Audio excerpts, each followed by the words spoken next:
जो लोग आज भी सोचते हैं कि भैया घोड़ी चढ़ने के नाम पर, पानी पीने के नाम पर, मूछें रखने के नाम पर, तो सार्वजनिक स्थलों पे जाने के नाम पर, तो मंदिर में जाने के नाम पर हम लोग दलितों के साथ मारपीट कर सकते हैं। संदेश कड़ा जाने की जरूरत है यहां से, और अगर ये संदेश यहां से नहीं गया तो दलित समाज आने वाले समय में आक्रोशित होकर सड़क पर उतरेगा। उसके बाद भैया आपकी लाठी भी हम लोग को नहीं रोक सकती, और लाठियां खाई हैं भैया हम लोगों ने दशकों से। आपकी लाठी खाने से हम लोग डरते नहीं है। जो सोचते हैं कि अरे भैया दलित हैं क्या उखाड़ लेंगे, दलित हैं क्या कर लेंगे। जिस दिन ये समाज एकजुट होकर सड़क पर आ गया और अपने आक्रोश को दिखा दिया तो संभालना मुश्किल हो जाएगा इन लोगों को अपनी गद्दी। जो सोचते हैं कि भैया दलितों की आवाज को दबा दिया जाएगा, कोई आवाज उठाने वाला नहीं है।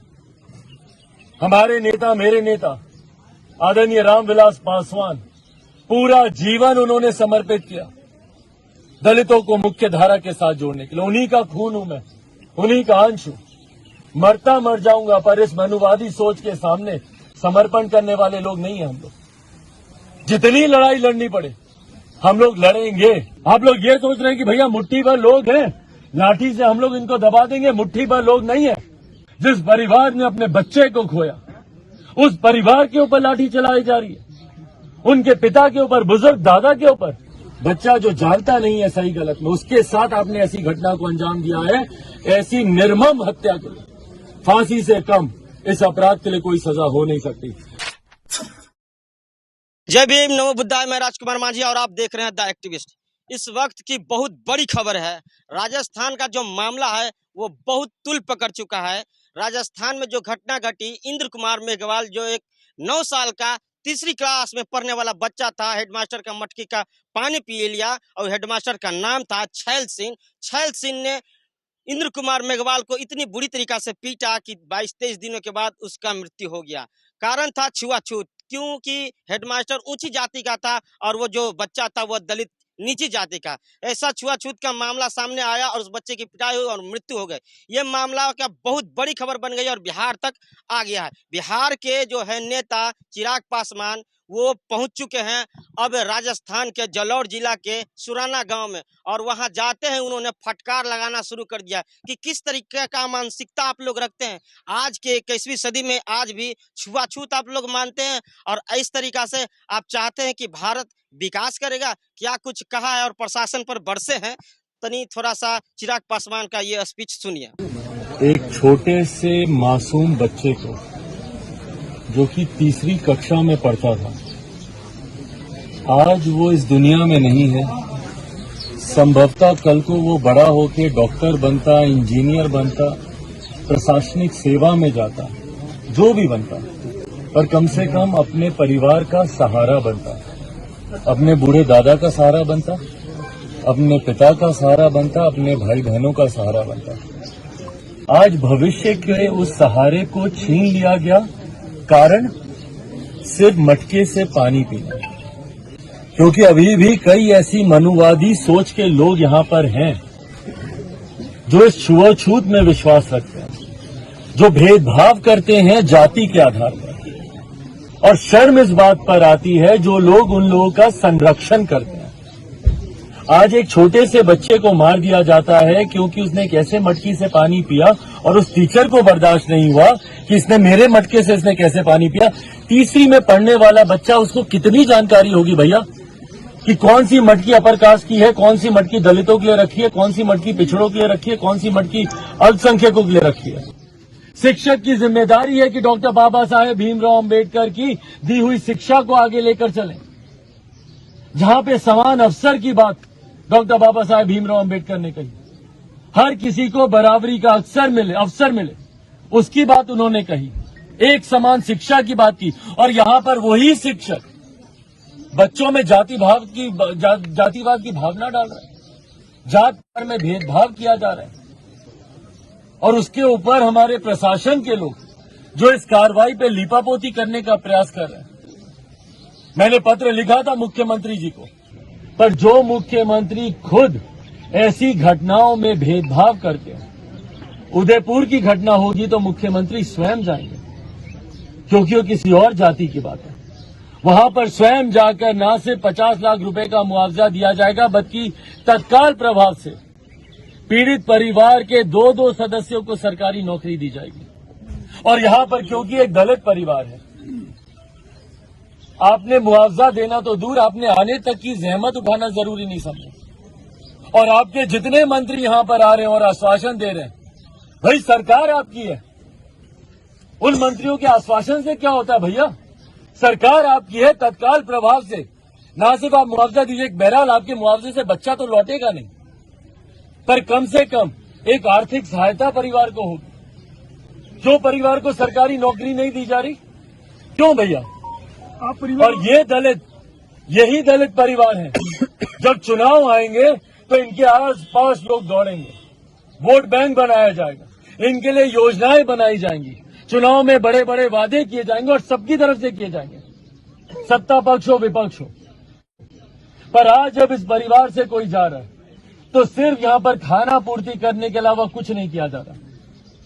20 जुलाई से परिवार इस अस्पताल से लेकर उस अस्पताल से लेकर इस अस्पताल तक भटक रहा है बच्चे के इलाज के लिए। बच्चे ने 20-22 दिन तक बच्चे ने लड़ाई लड़ी, अंतोगत्वा उसने भी हार मानी। 13 तारीख को बच्चे का निधन होता है। बॉडी अभी यहां पे लाई बाल में गई। प्रशासन को पहले इस बात की जल्दबाजी कि भैया इसको दफना दिया जाए रात में। भाई हम लोग के संस्कारों में नहीं बताया जाता है कि बच्चे को रात में दफनाया जाए। बच्चे को ट्रैक्टर में लाकर ट्रैक्टर में लेके गए सर। परिवार के लोगों को कंधा तक देने नहीं दिया गया बच्चे को। क्यों? किस बात की इतनी जल्दबाजी? क्या रातों रात आप इस तरीके से कर रहे हैं? इसका मतलब कहीं ना कहीं प्रशासन इसमें लीपापोती करने का काम कर रहा है, तथ्यों को दबाने का काम कर रहा है, छुपाने का काम कर रहा है। और यही कारण है कि 13 तारीख की घटना है और आज अलग अलग स्वर ये लोग खड़े करने का प्रयास कर रहे हैं। प्रशासन के दबाव में कईयों से कहलवाया जा रहा है कि भैया मटकी नहीं थी, पानी नहीं पीने की वजह से हुआ, ये नहीं हुआ, वो नहीं हुआ। इस बात को कान खोलकर सुन ले। शासन प्रशासन और ऐसी मानसिकता वाले लोग जो सोचते हैं कि भैया दलितों का संरक्षण करने वाला कोई नहीं है, जो सोचते हैं कि भैया दलितों की आवाज को दबा दिया जाएगा, कोई आवाज उठाने वाला नहीं है। हमारे नेता, मेरे नेता आदरणीय रामविलास पासवान, पूरा जीवन उन्होंने समर्पित किया दलितों को मुख्य धारा के साथ जोड़ने के लिए। उन्हीं का खून हूं मैं, उन्हीं का अंश हूं। मरता मर जाऊंगा, पर इस मनुवादी सोच के सामने समर्पण करने वाले लोग नहीं है हम लोग। जितनी लड़ाई लड़नी पड़े हम लोग लड़ेंगे, पर परिवार को कम से कम न्याय मिले, इस बात का वादा कम से कम मैं करके जाता हूं। जितनी लड़ाई और जिस स्तर तक की ये लड़ाई लड़ने की जरूरत पड़ेगी, और मैं जानता हूं भैया ये लंबी लड़ाई होगी, कठिन लड़ाई होगी, क्योंकि हैं कई लोग ऐसे, प्रशासन में कई लोग ऐसे बैठे हैं और जो लोग शासन चला रहे हैं उसमें भी कई ऐसी मानसिकता वाले लोग हैं जो सोचते हैं कि अरे भैया दलित हैं क्या उखाड़ लेंगे, दलित हैं क्या कर लेंगे। भाई समझिए, ज्वालामुखी भी तभी फटता है जब ज्वलंत पदार्थों को जमीन से निकलने का मौका नहीं दिया जाता। और अगर आप सोचेंगे कि इस आक्रोश को दबा दिया जाए तो यह आक्रोश दबेगा नहीं, और उस दिन से सावधान रहिएगा जिस दिन यह आक्रोश ज्वालामुखी बनकर फूटा। आज जितने लोग यहां पर बैठे हैं, आक्रोश है उनमें, और उस आक्रोश को जब वो शांतिपूर्वक तरीके से जब वो बयां कर रहे हैं तो लाठी चार्ज किया जा रहा है यहां पर प्रशासन के द्वारा। महिलाओं के ऊपर लाठियां चलाई जा रही हैं। शर्म आनी चाहिए इन लोगों को। जिस परिवार ने अपने बच्चे को खोया, उस परिवार के ऊपर लाठी चलाई जा रही है, उनके पिता के ऊपर, बुजुर्ग दादा के ऊपर। पैर जाके देखिए, उसके दादा का तोड़ दिया गया।